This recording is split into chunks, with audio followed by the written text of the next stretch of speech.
Podcast Violeta de Castelló, un espacio en el que convergen voces expertas de diferentes ámbitos para que descubramos nuevas perspectivas, desafíos y logros. A través de conversaciones inspiradoras, construimos feminismo, conocimiento y cambio.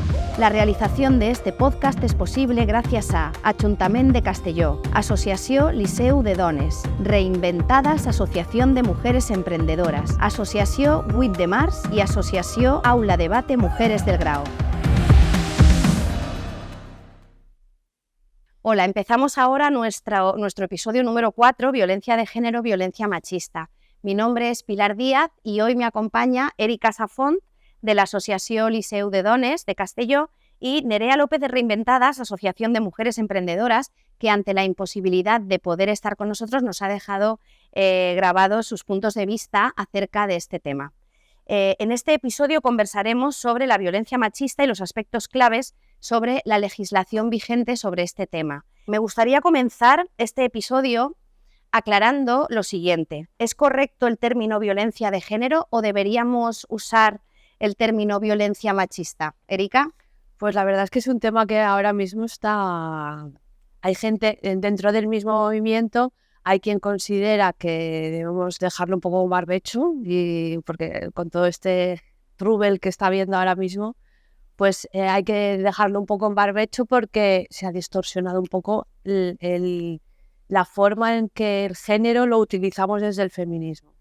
Entonces hay quien considera que es más correcto utilizar términos que describan mejor o más claramente de lo que estamos hablando y dejar el término género un poco aparcado. Luego hay gente que dice que nos ha funcionado durante todo este tiempo, tenemos la legislación que precisamente recoge este término y que vamos a tener que seguir usando sí o sí, ¿no? Porque la legislación lo recoge así.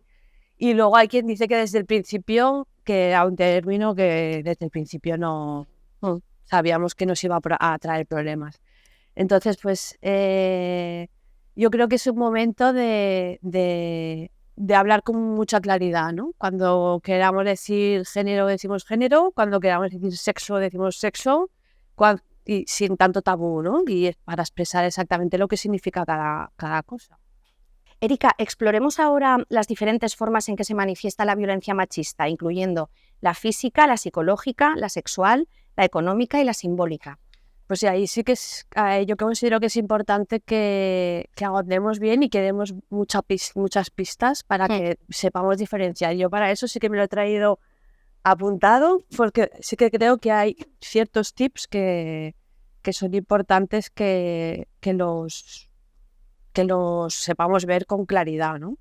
Por ejemplo, la violencia física pues es clara, ¿no? Pues golpes, puñetazos, empujones, estrangulamiento, cortes, hematomas, todo esto es claramente violencia física.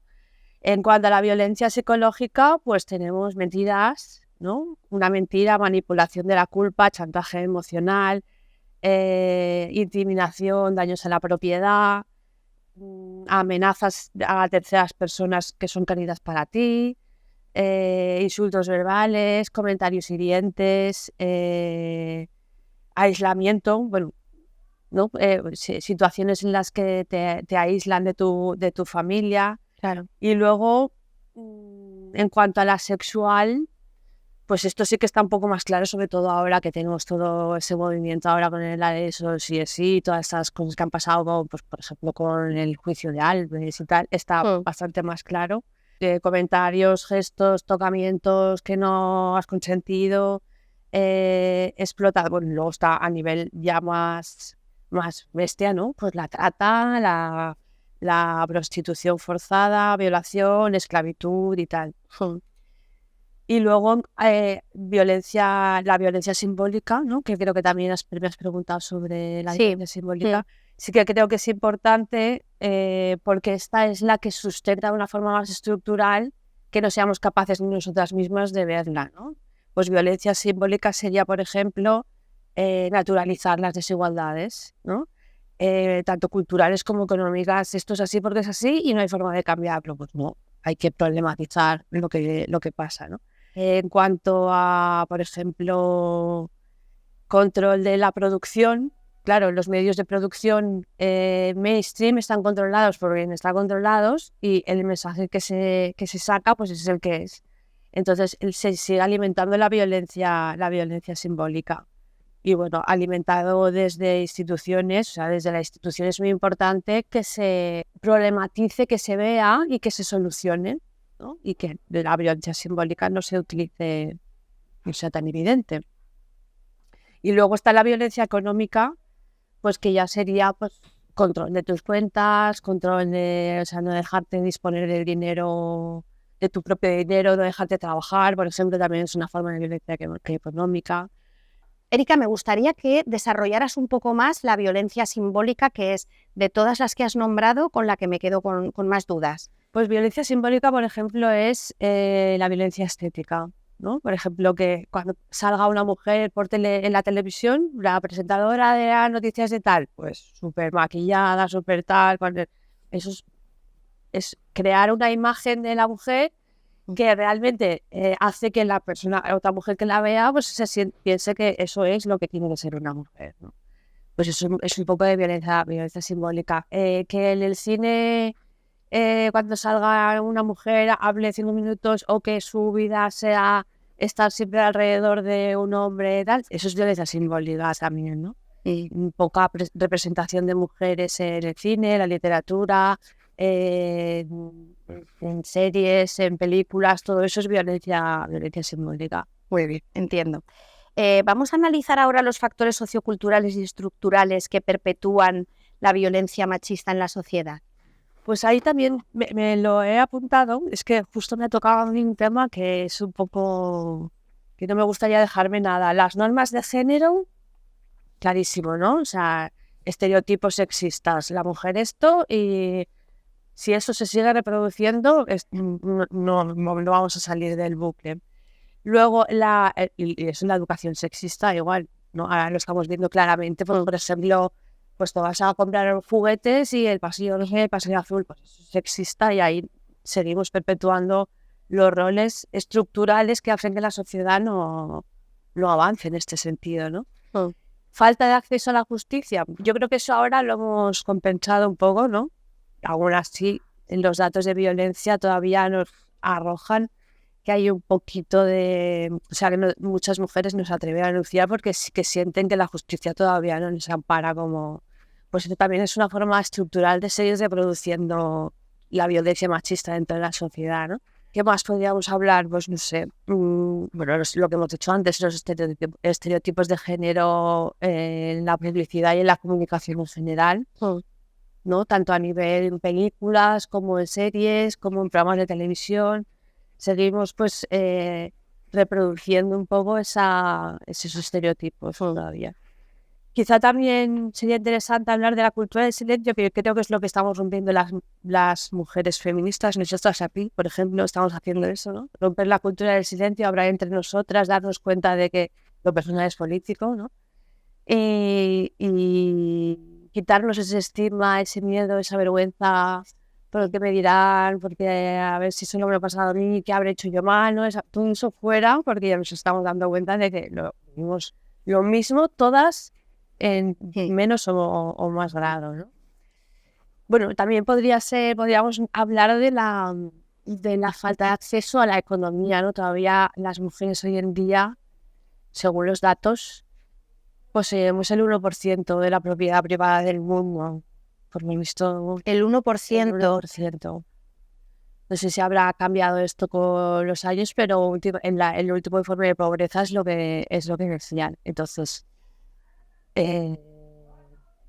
con eso seguimos perfectos. Sí, la independencia económica es básica, ¿no? Sí.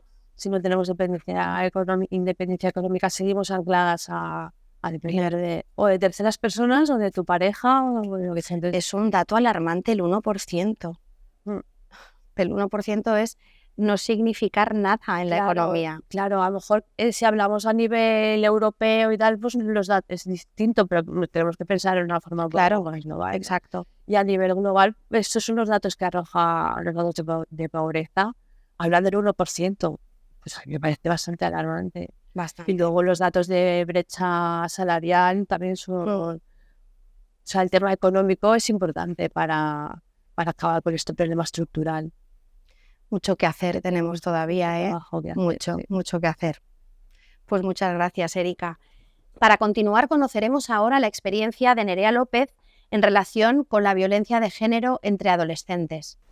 Pues a ver, desde mi punto de vista hay un factor muy importante a la hora de educar y creo que el arma más poderosa es el ejemplo. Por tanto, van a ser niños, van a ser adolescentes que van a crecer creyendo que eso es lo normal de la vida y eso es lo que les vamos a enseñar a hacer. Les vamos a enseñar a resolver conflictos de esa forma y les vamos a enseñar que la realidad es que papá y mamá tengan este tipo de relación y que en este caso el papá pues, puede ejercer este tipo de control sobre mamá.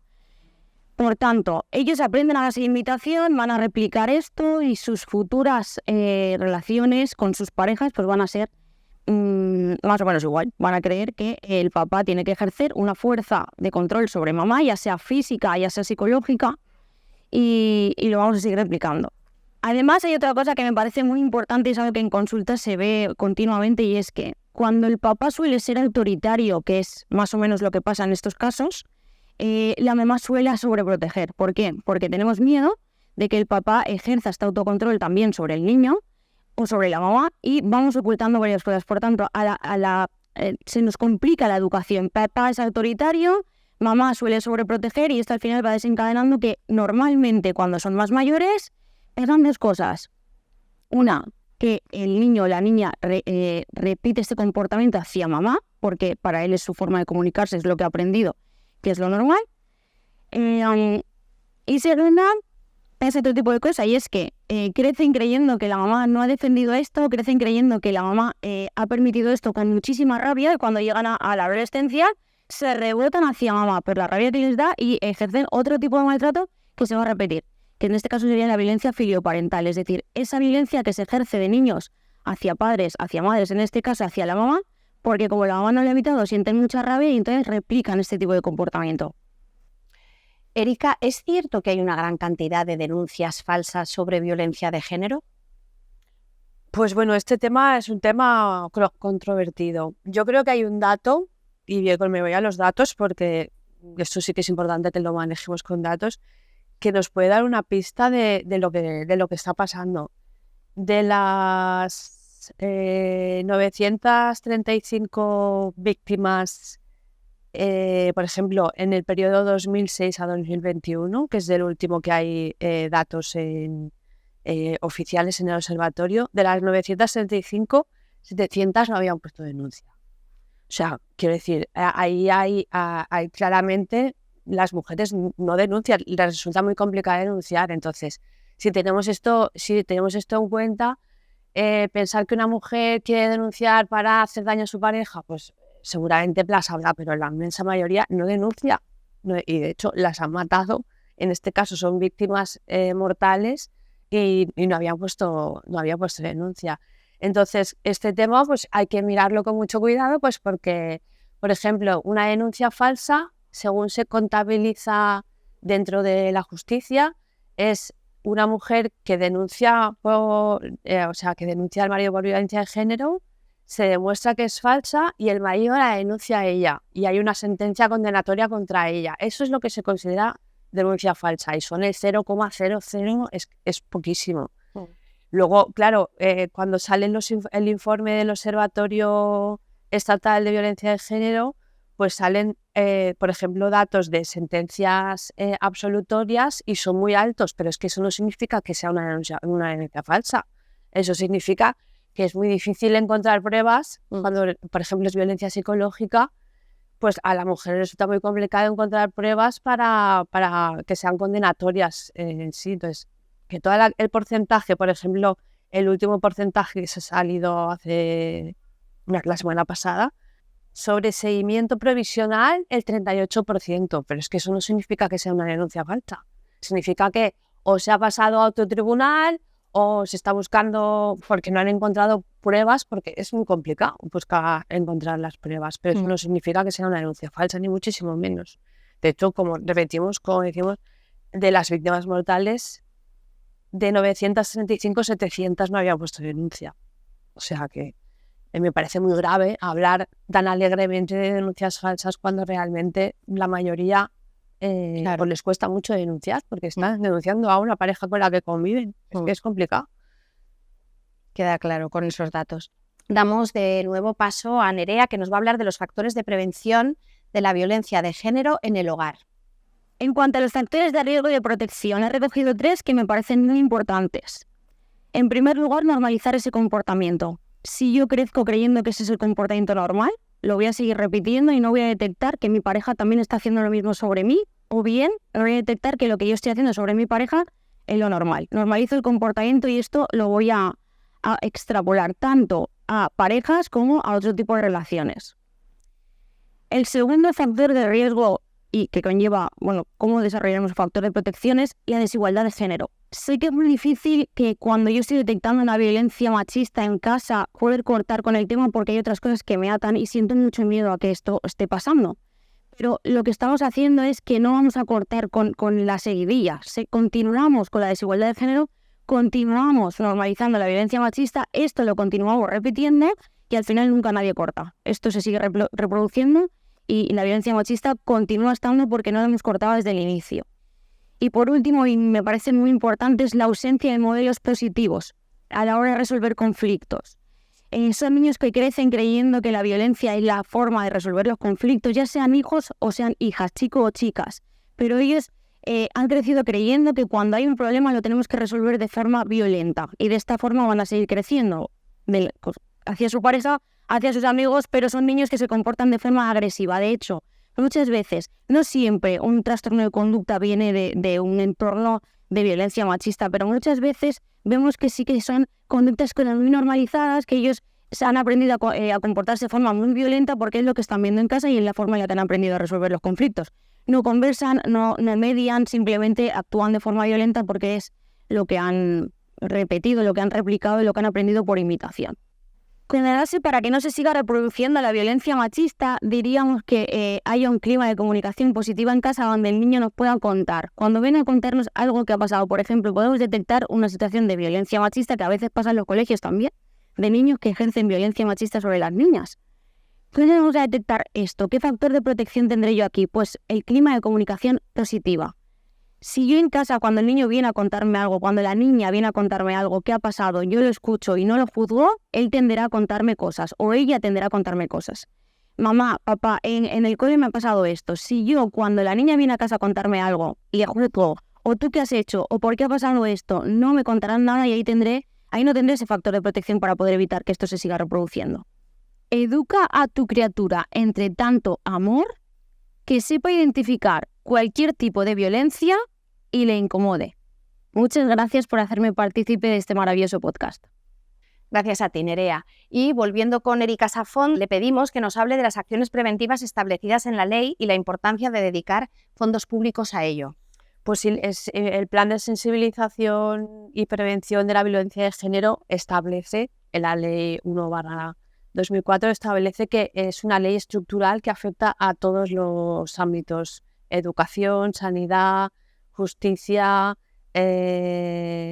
publicidad, a todos los niveles. Entonces ahí hay que invertir recursos económicos para meter figuras como pues técnicas de igualdad, expertas en igualdad, consejeras en igualdad, y luego todos los recursos necesarios para pues cursos, seminarios, congresos a nivel educativo. Pues por ejemplo, yo es que soy del ámbito de la educación, a nivel educativo pues crear en los colegios una persona que sea responsable de igualdad en el consejo escolar. Pues para todo eso se necesitan recursos económicos. En la sanidad, por ejemplo, pues también tienen que haber en cada sector, pues en recursos humanos, tiene que haber una persona encargada de hacer que se cumpla la ley, y para eso pues hace falta recursos económicos porque hace falta gente especialista en el tema para poderlo llevar a cabo. Muchas gracias por tu intervención, Erika. Muchas gracias también a Nerea y nos vemos en el próximo episodio, que será el número 5, en el que hablaremos de la prevención de la violencia de género. Es crucial que reflexionemos sobre cómo el respaldo de las administraciones es importante para que la prevención sea una realidad. Sin el apoyo adecuado, las leyes se quedan en papel. Las administraciones deben asignar recursos, promover la conciencia y establecer políticas sólidas para garantizar que estas acciones se realicen de manera efectiva y se traduzcan en beneficios tangibles para la sociedad.